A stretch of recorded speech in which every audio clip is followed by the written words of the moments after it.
Hey there. I was thinking about this topic earlier and I said, well, maybe I should talk about it. And then I decided not to. And now I'm looking at a little show. And the lady was asking this guy in the show, she said, "You don't trust easily, huh?" And he feels like he don't trust easily because he's been in prison. But at this day and time, nobody can really trust easily, no matter where you've been. You just can't trust easily in these days. And so now I just feel like now I just want to talk about it. But I want to talk about how it's a good thing to learn not to be naive. Not trusting easily means that you're no longer naive.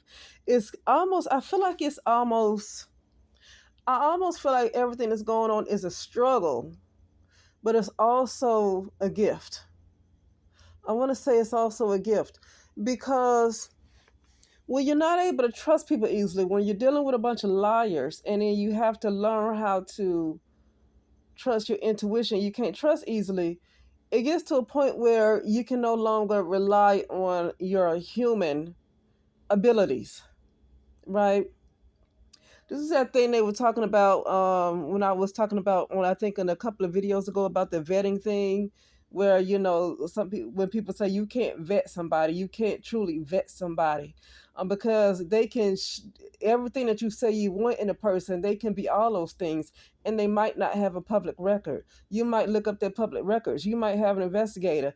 None of the things can show that they are crazy people. So you can do all the investigating on somebody that you want to, but who they are, you never know just off your human strength. Now, some people can pick up on things, okay? But then at the same time, people pick up on things, but they don't believe in what you would call intuition. People don't believe in it because they feel like something needs to be physically seen. And a lot of people, I'm going to say many times, I think all of us at some point in time, did not trust our intuition because we pick up on stuff sometimes right away. Or it might not be right away. We might pick up on little things.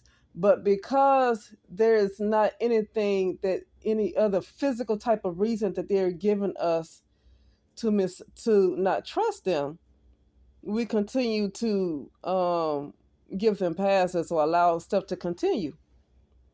It could be in a relationship. I see it a lot when people are in friendships and they feel like other people have been trying to warn them about friends, people they've been hanging around, and they say, well, they haven't given me a reason not to trust them. And see, there we go right there. That person can be perfect for 2 to 3 years of your friendship and never ever give you a reason not to trust them. It gets to a point where you can't really go by what you see physically. It's like it has to be intuition at this point. And that's what I was talking about, like discernment. That's why I was talking about this is a gift. This almost seems like a gift because it's forcing you to have discernment. But even with discernment, like I said, you still gonna need to know the future because a person can be one way, and your discernment and your intuition can tell you that that person is absolutely okay. But then, even 5 or 6 years down the line, people change. People I think it was said every 7 years you become a new person. Every 7 years you become a new person. So even with discernment, you still have to be careful. You got to make sure that's going to be the same person 7 years from now, or maybe even beyond that. You still got to make sure that's going to be the same person. But here's the thing with that. Now you have to get into emotional intelligence because now you invested in somebody because it could be a marriage. And that person could be absolutely everything is right about that person. But 7 years from now, or 10 years, or 15 years from that time, things completely change. And your discernment could have been on point 15 years ago. That's why folks got to get out of judging each other. People got to get out of being critical with each other. Because your discernment could have been on point and everything could have been all right about that person 10 years ago. But because nobody stays the same, they're going to change one way or the other. They're either going to change for the better or they're going to change for the worse. Then it comes emotional intelligence. If something happens where they do change for the worse, and it's nothing you could have done to even know that this is going to happen, because it really depends on the decisions they make. There's all different kind of timelines. There's all different kind of versions of those people. You just can't. I just really you just can't know what's going to happen 10 years from now. It depends on the choices that person makes, on which timeline they're going to be on which version of themselves they're going to be on. It's just almost like no way to know. So now emotional intelligence come into play. This is when you got to get your feelings in check.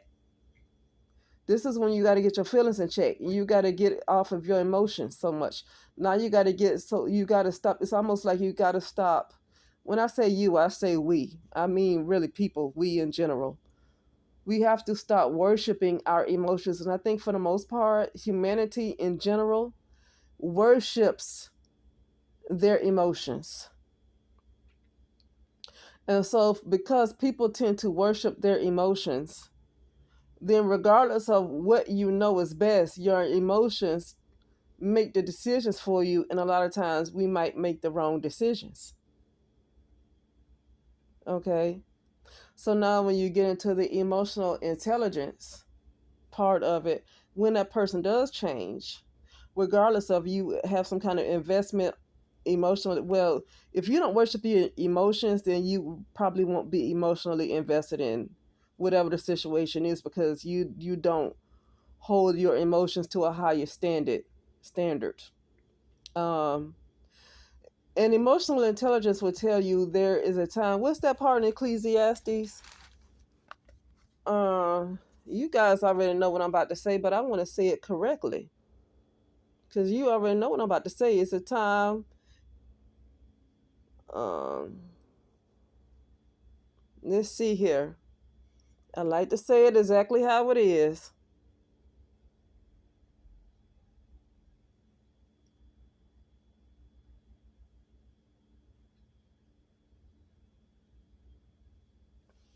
There is a time. It's Ecclesiastes 3.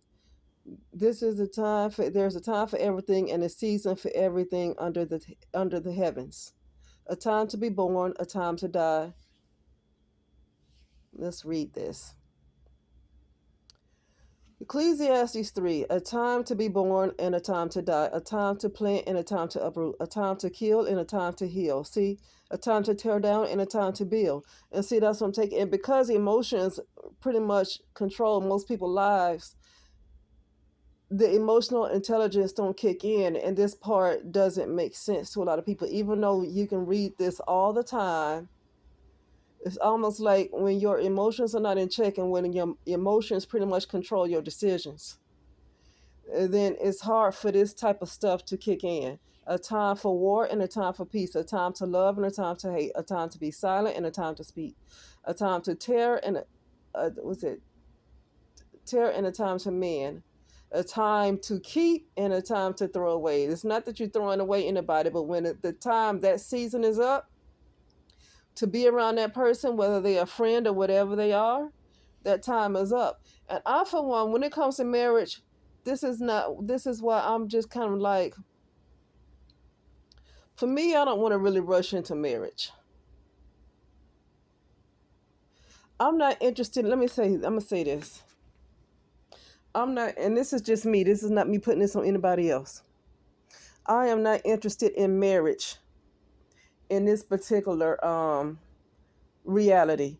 I'm not interested in marriage in a hell realm. Like literally, so far, as far as where my conscious awareness is, and probably most likely the people that's listening, this is a hell realm for most of our conscious awareness. This is hell. I'm not interested in marriage in hell. Unless I'm already married, we can try to make it work. Because you really don't know how it's going to go. You can be on the up and up and doing a lot of shadow work and improving yourself, and the other person might not be that interested. The other person might have been doing shadow work the first 3 or 4 years you were together and looking positive, and all of a sudden they hit a standstill. All of a sudden, a temptation comes into their life, and they make a decision that's bad, that is almost irreversible, and then you got to make a decision from there, because either you're going to let them take you down or you're going to let them go.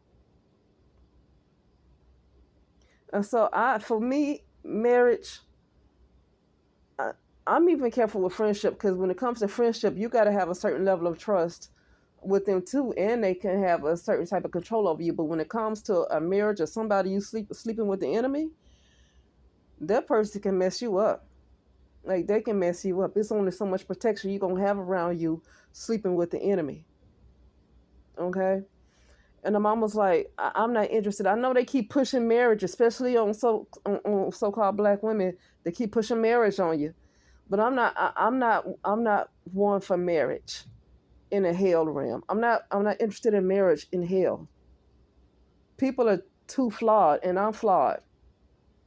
And I get like, well, humans are flawed. Well, yeah, but yeah, they can all. You can also be unalived. You can also be unalived, spiritually unalived, physically too, but spiritually you can be unalived, and you got to do all the work to connect back to your soul, because you done married a devil that probably wasn't like that at first, and maybe your discernment didn't show that at first because every 7 years people become a new person. And so after 10 years, you see that they done became a devil, but you want to stick it out because that's what the old folks did back in the day. They stuck it out. But he done became a devil, and now you about to lose your soul and be eternally separated from God, God source, whatever you call it. You about to be eternally separated because you want to hash it out because that's not the person you married. And it's not the person you married. Most likely it's not the person you married. That's why I'm not into rushing into this marriage in hell. This is like it's literally hell. It's basically a level of conscious awareness that most of us are in right now. It's basically like a hellish type of reality. It's a hell realm. It don't mean that your personal life got to be hell, but I'm talking about it's a hell realm. I mean, we still exist in a realm where as child you see in your reality, not in your personal reality, but it's still you have where multiple murders still exist, child trafficking, human trafficking, rape, crimes, all kind of stuff still exists. Even though it's not in your immediate existence, it still exists. That's still a hell realm. That is still hell, and you shouldn't be paying taxes. For me, if you pay taxes, that means like it's almost like a dead realm, like you're dead. I almost feel like what living, but it's a corrupt system because we shouldn't be paying taxes. It's a corrupt system. We shouldn't be paying rent, but it's a corrupt system. Well, rent, I always feel like rent is for the dead. It's a hell realm, and it's called hell for a reason. If you get to this point where your conscious awareness is in a hell realm, you got to question whether you're living or dead, and it don't have nothing to do with being physical. Like don't depend on the physical. Now you got to make sure you're living or dead. In which direction are you heading in? You know, and so that's the reason why I'm not interested in like rushing into a marriage, even if everything is perfect at first, and your discernment tells you this person is absolutely okay. Then you gotta have your emotional intelligence to know when it's time to leave, when it's time to leave. You know, but for me personally, I'm not interested in marriage. Personally, I'm not interested in that kind of commitment until I have reached. Let me be clear. Until I don't have a shadow, I'm not interested in that life because when you completely do not have a shadow, that means that you like in a higher realm, like you're more perfect. You're in a higher realm. I don't know if you're completely perfect, but you're in a much higher realm. And the person that I have to be with do not have a shadow. Basically, I'm not interested in nothing else until the shadow was gone. And if I end up in a relationship with somebody, we both have to, I don't care how we do it together, we fasting or whatever.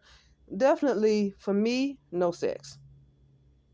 That for me, that's a no-no. Now it might not be a no-no for other people. For me, that's a no-no because forget that. What difference does it make? You don't marry them. You had sex with them, and you still became one. You still became one.